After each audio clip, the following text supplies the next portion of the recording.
Sí, hasta ahora tenemos relativamente poca información, pero de lo que tenemos sabemos que el presupuesto total de la Nación en el 2012 sería de 297 millardos de bolívares fuertes.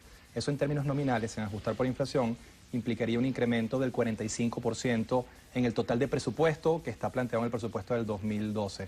Yo creo que el gobierno viene con todo en año electoral y va a haber una continuidad de una política fiscal expansiva, de un presupuesto público muy alto, la inyección de petrodólares a la economía, tratando de recuperar la senda del crecimiento en un año que es clave, en un año electoral que es el 2012. ¿Qué significaría? ¿Cómo se come eso de venir con todo en un año electoral?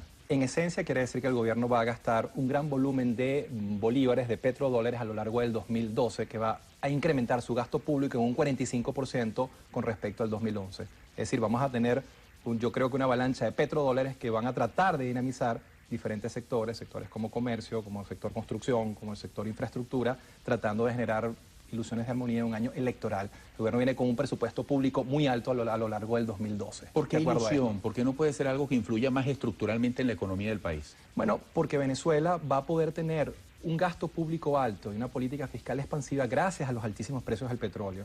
El precio del petróleo este año, el del 2011, el promedio del año es 99.5 dólares el barril. Ese precio es un precio muy alto que es muy poco probable que se pueda sostener a lo largo de los próximos 5 o 10 años. Y por eso es que ese ingreso petrolero y ese nivel de gasto que está viviendo la economía venezolana hoy es probablemente coyuntural. Y es por eso que digo que es una ilusión de armonía, sobre todo después de 2 años de recesión, 2009-2010, donde la economía se contrajo muy fuertemente, dada el mal manejo macroeconómico, y que ahora, gracias al choque petrolero extraordinario que está teniendo Venezuela, podría generarse algún dinamismo, algún crecimiento, pero básicamente asociado al milagro petrolero nuevamente. No veo un cambio estructural en la política económica, no han desaparecido el ambiente de hiperregulación de la economía y no ha desaparecido el ambiente de expropiaciones y nacionalizaciones tan nocivos para la economía venezolana. Hablas de hiperregulación. Por cierto, se proyecta una inflación para el próximo año entre 20 y 22%, un nivel por debajo del que se ha estimado en este momento. ¿Tiene viabilidad esa previsión? Yo creo que está ligeramente subestimado. Yo creo que la inflación, la cifra de inflación del 2012 va a ser ligeramente superior, igual que este año estimábamos una inflación entre el 23 y 25, el gobierno, y la inflación final será del 27-28. El próximo año el gobierno está estimando 20-22, probablemente la inflación estará por encima del 25, está ligeramente subestimado. Venezuela todavía en el 2011 y 12 va a seguir teniendo la inflación más alta de América Latina y una de las inflaciones más altas del mundo. De hecho, esa política fiscal expansiva, esa inyección de petrodólares, va a ser gasolina pura para la inflación a lo largo del 2011 y 12. Pero de todas maneras, en tu análisis estás reconociendo que el próximo año podría registrarse 1 o 2 puntos de descenso en la inflación. ¿Por qué? Bueno, igual vas a tener... El año pasado frente al resultante de este. Seguro. Vas a tener probablemente 1, 2 o 3 puntos menos que este año, pero igual estamos hablando de la inflación más alta del continente y una de las inflaciones más altas del mundo. Es decir, con toda ecuanimidad, 2011 y 2012 van a ser años de ligera recuperación económica asociada al choque petrolero extraordinario, pero también van a ser años de alta inflación, las inflaciones más altas del continente, asociado a la misma política fiscal y monetaria expansiva.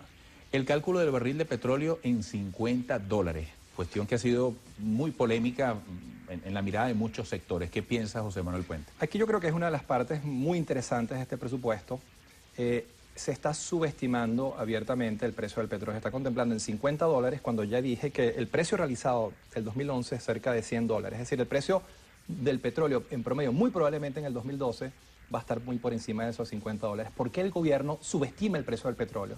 Al menos por 2 o 3 buenas razones. Una, porque quiere tener ingresos extraordinarios que después va a poder destinar o ejecutar de manera mucho más discrecional a través de 2 vías: créditos adicionales y a través de aportes al Fondo de Desarrollo Nacional, que básicamente puede ejecutar de manera absolutamente discrecional. Pero la segunda razón por la que el gobierno subestima el precio del petróleo es porque está sobreestimando la cantidad de petróleo que produce. PDVSA dice que produce 3.100.000 barriles por día, eso es falso, y por tanto, al tú sobreestimar las cantidades, no tienes otra alternativa que subestimar el precio en $50. Es decir, ahí hay una inconsistencia y que evidentemente va a hacer que los números no cuadren a final de año. Y básicamente la razón es la cantidad de petróleo que estás estimando y lo que requieres, que es básicamente poder ejecutar de manera mucho más discrecional esos recursos.